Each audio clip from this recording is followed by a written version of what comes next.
Chapter 6 life process biology का first chapter है। इसे स्टार्ट करने से पहले पिछले चैप्टर से कुछ क्वेश्चंस हैं, उन्हें कंप्लीट कर लेंगे और समरी भी हम यहाँ पर देखेंगे। इसी की वजह से ये जो चैप्टर है उसका सिर्फ यहाँ से यहाँ तक और ये वाला पार्ट तक बस मैं आज कवर कर पाऊँगा। बाकी जो है उसे आप नेक्स्ट वीडियो में देख सकते हो। न्यूट्रिशन से जो टॉपिक्स हैं उन्हें मैं नेक्स्ट वीडियो में स्टार्ट करूँगा। पहले आते हैं इस पिछले वाले चैप्टर के क्वेश्चंस पर। कहता है first question that how could the modern periodic table remove various anomalies of Mendeleev's periodic table. तो जो मेंडलिव्स पीरियोडिक टेबल था उस पर बहुत सारे अव्यवस्थित एलिमेंट्स इधर उधर भी रखे हुए थे, तो उसे यहाँ पर मॉडर्न पीरियोडिक टेबल में कैसे अरेंज किया गया। तो पहले हम देखते हैं कि जो मेंडलिव्स पीरियोडिक टेबल था वो अव्यवस्थित किन किन चीज़ों में था। तो उस पर था कि आपका हाइड्रोजन का कोई एग्जैक्ट पोजीशन नहीं पता था। यहाँ पर एटॉमिक मासेस के अकॉर्डिंग इसे यहाँ पर हमने अरेंज किया हुआ था, बट कई कई जगह पर ये मेंडलिव्स पीरियोडिक टेबल में अकॉर्डिंग हम एटॉमिक मासेस से हम अरेंज किए हुए थे, बट वो फॉलो कहीं कहीं नहीं हो रहा था। साथ में जो थर्ड यहाँ पर इसका लिमिटेशंस था, तो वो था कि यहाँ पर आइसोटॉप्स का कोई जगह नहीं था। तो इसे कैसे किया गया मैं आपको थ्योरी दिखा दे रहा हूँ, आप इसे देख लेना और लिख लेना। जो मॉडर्न पीरियोडिक टेबल था वो हेनरी मोसली के द्वारा बनाया हुआ था, डिमॉन्स्ट्रेट किया हुआ था।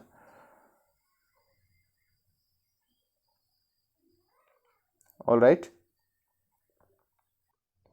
सेकेंड क्वेश्चन कहता है that name 2 element you would expect to show chemical reaction similar to magnesium, what are the basic of your choice. All right, चलिए अब हमें यहाँ पर मैग्नीशियम उसका सिमिलर प्रॉपर्टीज़ वाले 2 एलिमेंट्स का नाम बताना है और कैसे हमने इसे सेलेक्ट किया उसे भी हमें बताना है। तो चलिए मैं पहले नाम बता देता हूँ। ये हो गया आपका कैल्शियम और बेरिलियम, क्योंकि जो मैग्नीशियम है वो सेकेंड ग्रुप से बिलोंग करता है, तो उस सेकेंड ग्रुप वाले जितने यहाँ पर एलिमेंट्स हैं उनके साथ में सिमिलर प्रॉपर्टीज शो करेगा।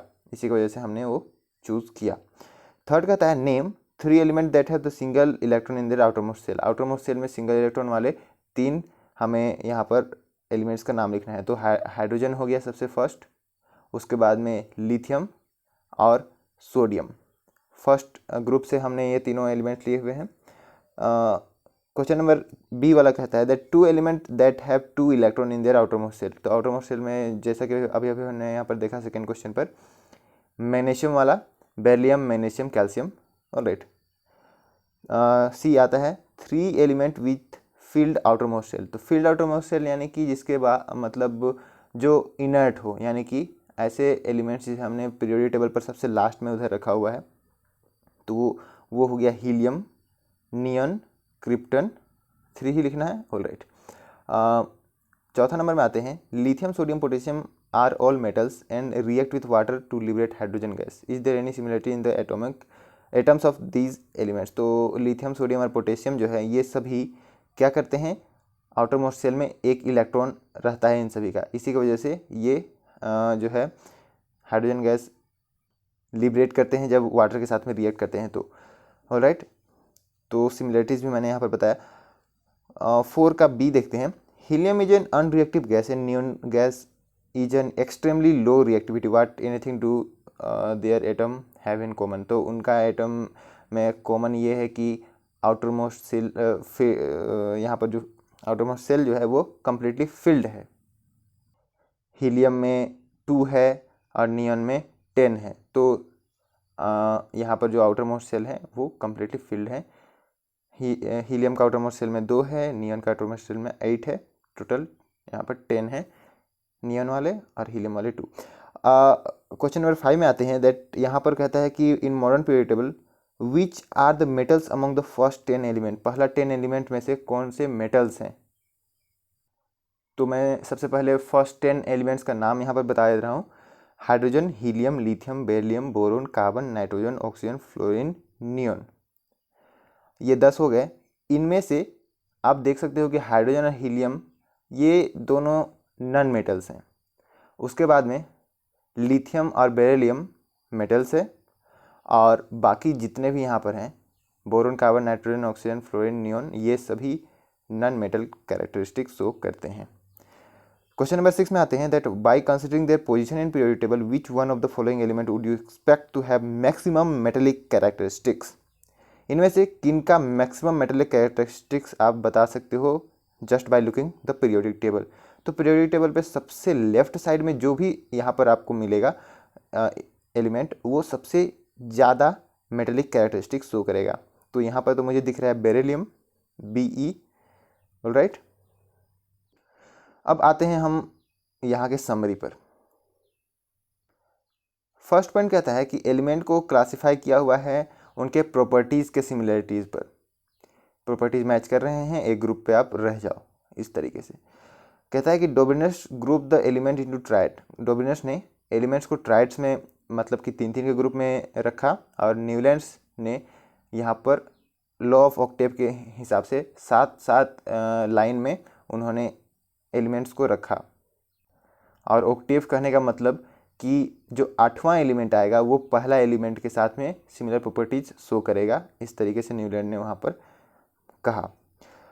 थर्ड आता है मैंडलिब ने अरेंज किया जो एलिमेंट्स है उन्हें एटॉमिक मास के इंक्रीजिंग ऑर्डर पर और उनके केमिकल प्रॉपर्टीज़ पर, मतलब कि हाइड्राइड्स और ऑक्साइड कैसे फॉर्म करते हैं उसे देखते हुए। मैंडलिब ने साथ में ये भी प्रिडिक्शन दिया कि अभी तक कुछ एलिमेंट्स तो हमने डिस्कवर किए ही नहीं हैं, कुछ एलिमेंट्स अनडिस्कवर्ड हैं, और उन्हें जब आप डिस्कवर करोगे तो उनके लिए मैं गैप छोड़ दे रहा हूँ, आप वहाँ पर फिल कर लेना।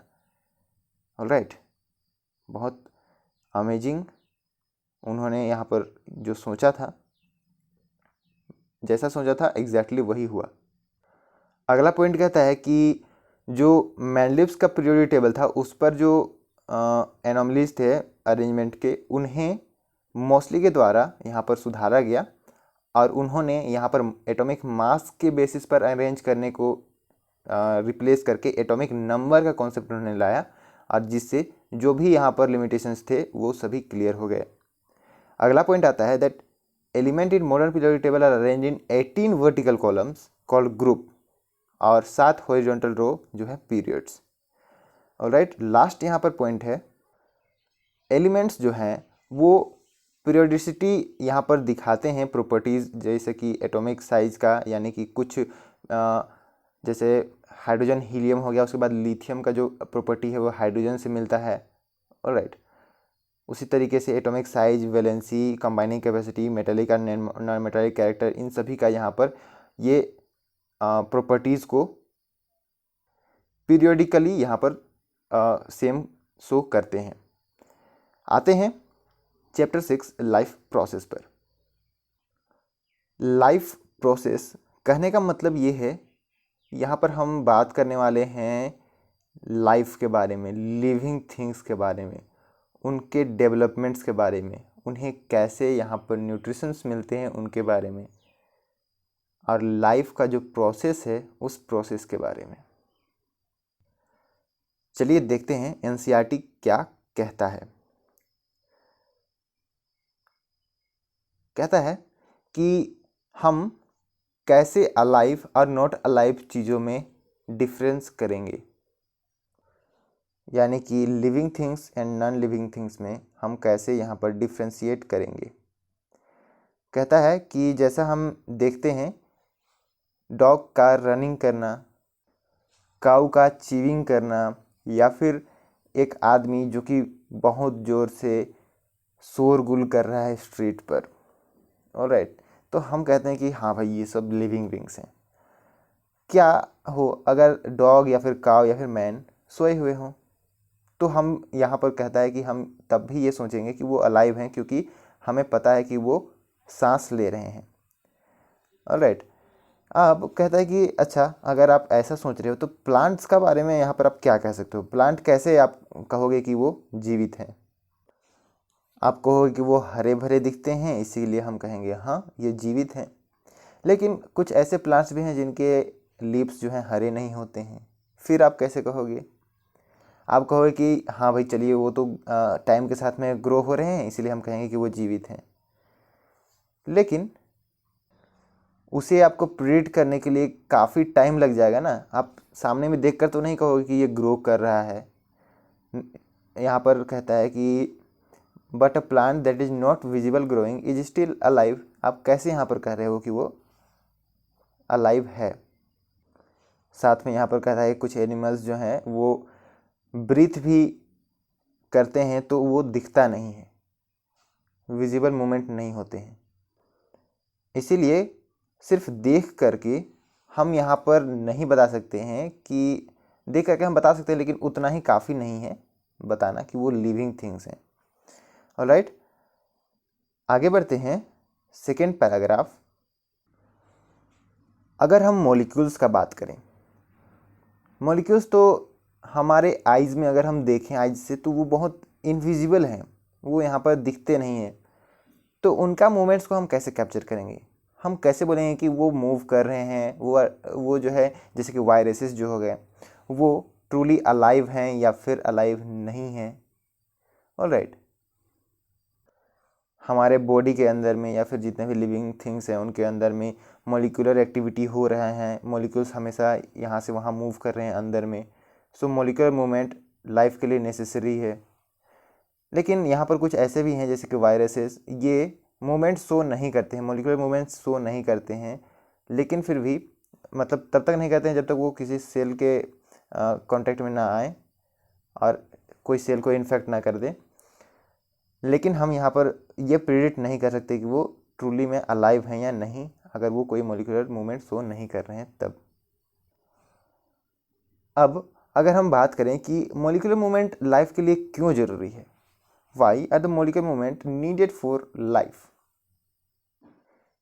कहता है कि हमने पहले वाले क्लासेस में देखा हुआ है कि living organism well organised structure में होते हैं।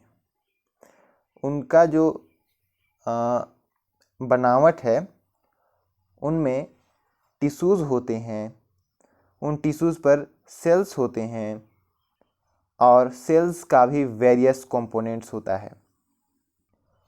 और ये जो ऑर्गेनाइज्ड स्ट्रक्चर हैं इनमें से कहीं कहीं पर इन्वायरमेंट के वजह से, बाहरी किसी चीज़ की वजह से ये ब्रेक कर रहे हैं, स्ट्रक्चर के कहीं कहीं पार्ट्स ब्रेक कर रहे हैं।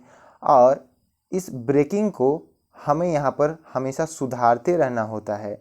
और सुधारने के लिए यानी कि रिपेयरिंग करने के लिए या फिर मेंटेनिंग करने के लिए उन स्ट्रक्चर्स को मॉलिक्यूल्स का मूवमेंट होना ज़रूरी है, उन्हें मूव करना पड़ेगा हमेशा।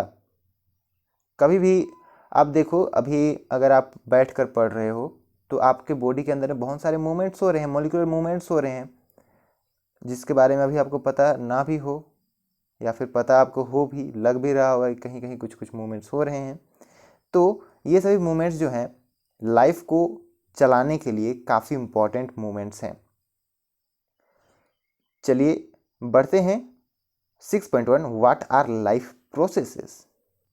कहता है कि मेंटेनेंस फंक्शन जो अभी अभी हमने बात किया लिविंग ऑर्गेनिज्म का हमेशा चलते रहना चाहिए। जबकि वो कुछ काम ना भी कर रहे हों, कुछ स्पेशल चीज़ ना भी चाह रहे हों, तब भी वो प्रोसेस होते रहता है, ऑटोमेटिक वो सब प्रोसेस होते रहेगा। ऑलराइट, अब आगे कहता है कि जब हम बैठे हुए हैं क्लास पर या फिर हम सोए हुए हैं तब भी ये मेंटेनेंस का काम चलते रहना चाहिए। मैं यहाँ पर मुझे लगता है कि आपको स्क्रीन थोड़ा सा लाइट यहाँ पर ज़्यादा दिख रहा होगा, मैं इसे डार्क मोड पर शो कर रहा हूँ आपको। Better, okay. कहता है कि जो मेंटेनेंस प्रोसेस है वो ज़रूरी है डैमेज और ब्रेकडाउन को रोकने के लिए। उसके लिए हमें चाहिए एनर्जी। ये एनर्जी कहाँ से आएगा? ये एनर्जी आएगा कहीं ना कहीं से ट्रांसफ़र होकर के हमारे बॉडी के अंदर में, और जिस चीज़ से हम उसे अपने बॉडी के अंदर में इंटेक करते हैं उसे हम कहते हैं फूड। और इसी फूड के बारे में अगर हम बोलें तो इससे हमें न्यूट्रिशन मिलता है। बॉडी को अगर साइज में ग्रो करना है तो कुछ एडिशनल रॉ मटेरियल्स हमें चाहिए बाहर से। कहता है कि लाइफ जो है अर्थ पर वो डिपेंड करता है कार्बन बेस्ड मॉलिक्यूल्स पर। स्ट्रक्चर्स जो हैं वो कार्बन बेस्ड स्ट्रक्चर होते हैं, हमने चैप्टर कार्बन एंड कंपाउंड में देखा हुआ है। कहता है कि बहुत सारे फूड सप्लीमेंट्स भी, फूड सोर्सेस भी कार्बन बेस्ड होते हैं और इन कार्बन बेस्ड फूड सोर्सेस का वो यहाँ से कहाँ से हमें मिलेगा, उसका जो कॉम्प्लेक्सिटीज़ हैं, हमें उसे लेना कहाँ से है, उससे हम ये यहाँ पर प्रेडिक्ट कर सकते हैं कि डिफरेंट डिफरेंट लिविंग ऑर्गेनिज्म का अलग अलग सोर्स होगा उस carbon structure, carbon based food source को लेने के लिए, जिसके लिए उन्हें डिफरेंट डिफरेंट न्यूट्रिशनल प्रोसेस से गुजरना होता है। अलग अलग टाइप ऑफ फूड वो लेंगे, अलग अलग न्यूट्रिशनल प्रोसेस से उन्हें गुजरना होगा। आते हैं नेक्स्ट पैराग्राफ पर। कहता है कि फूड का या फिर एनर्जी का जो सोर्स है वो अलग अलग हो सकता है, वो वेरी कर सकता है और इसका जो कंट्रोल है वो इन्वायरमेंट पर है और हमारे इंडिविजुअल ऑर्गेनिज्म के अंडर कंट्रोल तो ये है नहीं। इसीलिए इन सोर्स ऑफ एनर्जी को हम अपने बॉडी के अंदर में ऐसे ब्रेक डाउन करते हैं और उससे जो एनर्जी है उसे इस तरीके से बिल्डअप करते हैं कि हमारा जो मॉलिक्यूलर मूवमेंट है जो हमें चाहिए वो यहाँ पर चलता रहे। और साथ में ऐसे मॉलिक्यूल्स पर भी उन एनर्जी जो हम यहाँ पर फूड ले रहे हैं उससे हम इस ऐसे मॉलिक्यूल्स भी यहाँ पर बनाते हैं जो यहाँ पर नीडेड है हमारे बॉडी को ग्रो करने के लिए। और इसके लिए हमेशा हमारे बॉडी के अंदर में केमिकल रिएक्शंस हो रहे हैं। ऑक्सीडेशन रिडक्शन रिएक्शंस बहुत ही कॉमन है। जैसे हम रेस्पिरेशन कर रहे हैं तो वहाँ हम क्या कर रहे हैं, एयर मॉलिक्यूल्स को ले रहे हैं और वहाँ पर जो भी हमें ज़रूरत का है वो हम रख रहे हैं, बाकी को छोड़ रहे हैं।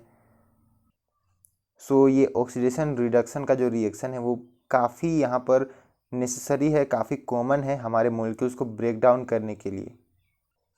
सो बहुत सारे जो है प्रोसेस जो है इसमें ऑक्सीजन को हम बॉडी के आउटसाइड से हम ले रहे हैं, इनटेक कर रहे हैं और यहाँ पर ऑक्सीजन का हेल्प करके हम मॉलिक्यूल्स को ब्रेक डाउन कर रहे हैं और इस प्रोसेस को हम कहते हैं respiration. Respiration is a process where we intake the oxygen from outside of the body and use that to oxidize the molecules for various use। आगे आते हैं नेक्स्ट पैराग्राफ पर। सिंगल सेल्ड ऑर्गेनिज्म का यहाँ पर बात कर रहे हैं, यानी कि अगर एक सिंगल सेल ऑर्गेनिज्म है तो यहाँ पर कोई भी स्पेशल ऑर्गन नहीं है, वहाँ पर जो जितने भी न्यूट्रिशंस उसे चाहिए उस न्यूट्रिशन को प्रोवाइड करने के लिए। तो ये जो सिंगल सेल्ड ऑर्गेनिज्म है ये सभी जगह से इन्वायरमेंट से कांटेक्ट पर है और इन्वायरमेंट से कांटेक्ट करने के वजह से यहाँ पर जो फूड है ये कहीं से भी ले सक रहा है, कोई भी पार्ट से ये इंटेक कर सकता है और कोई सा भी पार्ट से वो रिमूव भी कर सकता है वेस्टेज को, और यहाँ पर गैसेस को भी ये इंटेक और यहाँ पर रिमूव कर सकता है। लेकिन क्या हो अगर ये जो मॉलिक्यूल है यहाँ पर जो ऑर्गेनिज्म है ये ऑर्गेनिज्म हमें मल्टी सेल्यूलर अगर देखना है, मल्टी सेल्यूलर अगर ऑर्गेनिज्म हो जाता है, साइज में बिगर हो जाता है, डिफरेंट डिफरेंट फंक्शंस यहाँ पर आ जाते हैं, तो ऐसे में सभी सेल्स सराउंडिंग से मतलब डायरेक्ट कांटेक्ट नहीं भी हो सकते हैं ऐसे में। और बहुत सारे जो ऑर्गेनिज्म हैं यहाँ पर वो मल्टी सेलुलर ऑर्गेनिज्म ही होते हैं, सिंगल सेल्ड ऑर्गेनिज्म बहुत कम आपको देखने को मिलेंगे, मतलब कि एग्जिस्ट तो करेंगे लेकिन आप देख नहीं पाओगे। ऑलराइट, अब यहाँ पर अलग अलग पार्ट्स को न्यूट्रिशन यहाँ पर पहुँचाना है, डायरेक्ट तो वो इन्वायरमेंट से ले नहीं रहे हैं, तो उन्हें कैसे न्यूट्रिशन मिलेगा, उसके लिए कुछ ना कुछ सोर्स होना चाहिए न्यूट्रिशन को एक जगह से दूसरी जगह कैरी करने के लिए। ऑलराइट, इसीलिए कहता है कि मल्टी सेलुलर ऑर्गेनिज्म में जो बॉडी पार्ट्स होते हैं उनका कुछ स्पेशलाइज्ड फंक्शन होता है जो वो उस फंक्शन को परफॉर्म करते हैं। कुछ स्पेशलाइज्ड टिश्यूज होते हैं। यहाँ पर कहता है कि it is not surprising that uptake of food and oxygen will also be the function of specialised tissue. यहाँ पर जो फूड और ऑक्सीजन का अपटेक हो रहा है वो भी किसी स्पेशलाइज्ड टिश्यू के थ्रू ही हो रहा है।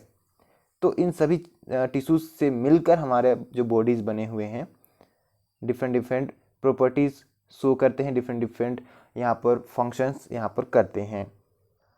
और ये सभी कांटेक्ट में नहीं होने की वजह से मैंने जो आपको कहा कि ट्रांसपोर्टेशन सिस्टम होना चाहिए फूड को कैरी करने के लिए, क्योंकि each and every part of body यहाँ पर चाहता है कि उसे फूड मिले और वो उसे वहाँ फूड पहुँचाने के लिए कोई ना कोई कैरियर यहाँ पर चाहिए होता है।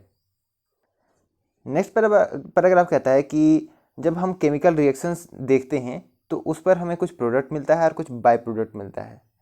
तो जब कार्बन सोर्स और ऑक्सीजन का हम बात कर रहे हैं एनर्जी जनरेशन के लिए, तो वहाँ पर एनर्जी तो जनरेट होता है, साथ में कोई बाय प्रोडक्ट भी यहाँ पर जनरेट होता है जो कि यूजलेस होता है, हमारे बॉडी में वो चाहिए नहीं होता है, वो हार्मफुल भी हो सकता है। तो क्या होता है कि इन्हें हमें अपने शरीर से बाहर निकालना होता है, या फिर लिविंग थिंग्स जो भी हैं वो अपने बॉडी से उसे बाहर निकालना चाहते हैं, और इसे निकालने वाले प्रोसेस को कहा जाता है एक्सक्रीशन। अगेन कहता है कि ये बेसिक रूल है बॉडी का। यहाँ पर जो मल्टी सेलुलर ऑर्गेनिज्म है वो डेवलप खुद से कर लेंगे एक्सक्रीशन का जो सिस्टम है उसे, और यहाँ पर जो ट्रांसपोर्टेशन सिस्टम है वो वेस्ट को बाहर निकालने के लिए यहाँ पर यूज़ होगा। और वो जितने भी सेल्स हैं बॉडी में जहाँ पर भी रिएक्शंस हो रहे हैं वहाँ पर जो बाय प्रोडक्ट बन रहे हैं उन बाय प्रोडक्ट को ले करके वो एक्सट्रैक्शनरी टिश्यू पर ले जाएंगे और वहाँ पर उसे निकाल देंगे। ऑलराइट।